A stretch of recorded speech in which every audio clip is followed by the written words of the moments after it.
incredible cycling destination here in Great Lake Taupo, and one that we're very proud of. As people who benefit from this investment, there are just 4 things that we want you to remember from today, 4 simple points. Firstly, that we have listened to the cycling fraternity and industry. We've gained their input, their knowledge, their wisdom. We've consulted with them.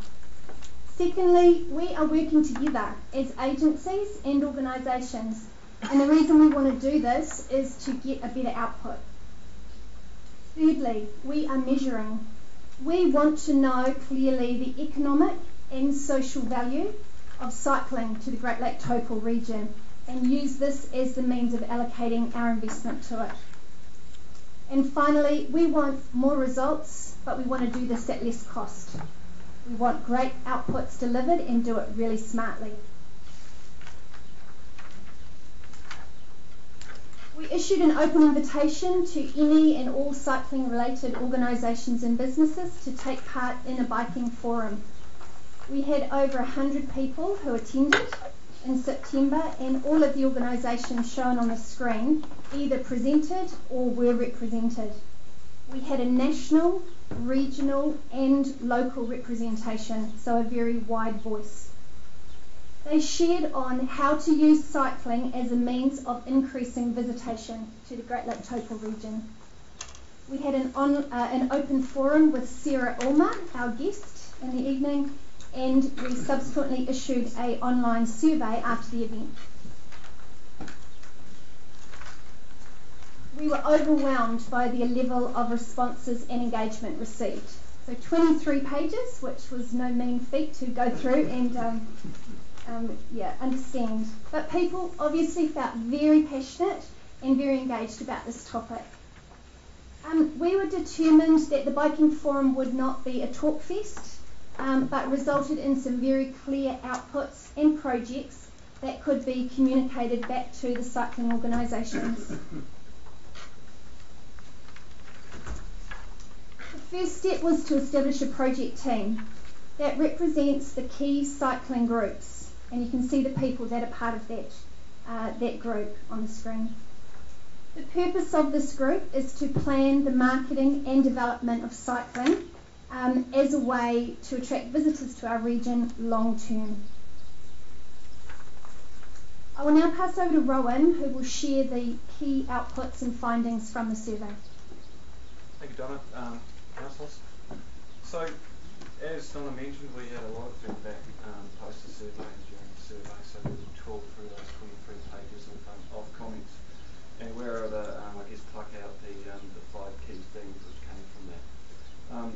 The first one was generally make the district a safe place to ride. Cycle safety, especially road cycling, has been a big issue and is also a big threat to us as a cycling destination. So that kind of stood out in lights as being as the key focus for us to really come to group.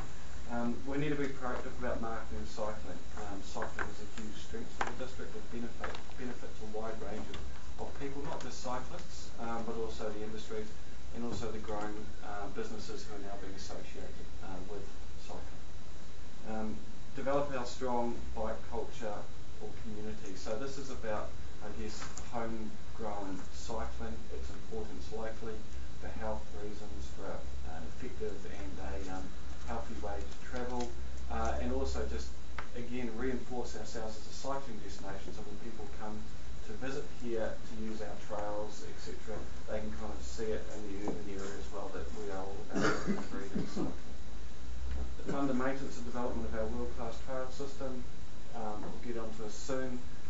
Our general figure is that costs about 80 to 100k a year to maintain. So this is an opportunity for us to partner up with organisations, but it's also something that we need to be very much eyes wide open on as a potential hurt or challenge for us, that we can't just take for granted that these things are going to maintain themselves. And we need to continue to build events. They are a strength. They are one of the ways of getting Taupo as a cycling destination out there to large amounts of people on a weekly or day-to-day basis. So just going on to safety, and through the presentation we've chucked a few quotes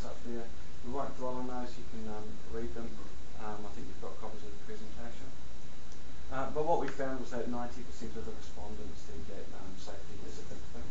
It is a big issue and challenge for us to manage. As mentioned, a couple of accidents can have a major impact on overall marketing, etc. as a cycling destination. We've found that Taupo is actually famous for having dangerous roads to cycle on, very busy roads which are laden with cars, don't have wide berms, etc. A lot of blind spots, so this is a key thing for us to focus on. Cycle lanes need to be clear, well maintained, signed and marked as well, so we can identify where cyclists are going to be essentially safe, demarcating the areas where it's a cyclist as opposed to other vehicles. Vehicle driver habits for the district need to improve, need to widen specific roads and verges, and also improving cycling practice, and that's an important one. It's not just all about driving habits, it's also about cyclists ourselves. We need to behave appropriately on the road, we need to be visible. We can't ride along four abreast through the middle of the road and expect drivers to be careless as well, so part of it's ourselves. So, as Donna said, this is not, the Cycling Summit wasn't us sitting down listening and going, oh that's interesting. It's actually us doing something and taking these forward as a group, and obviously looking at opportunities to take these forward together with other groups such as TDC as well. So what have we done already? The Pouakani Road Safety Camp. So that was our man Keith Craig, one of his initiatives doing that, which showed some interesting statistics about the amount of cyclists, for instance, that use Pouakani Road versus the amount of traffic.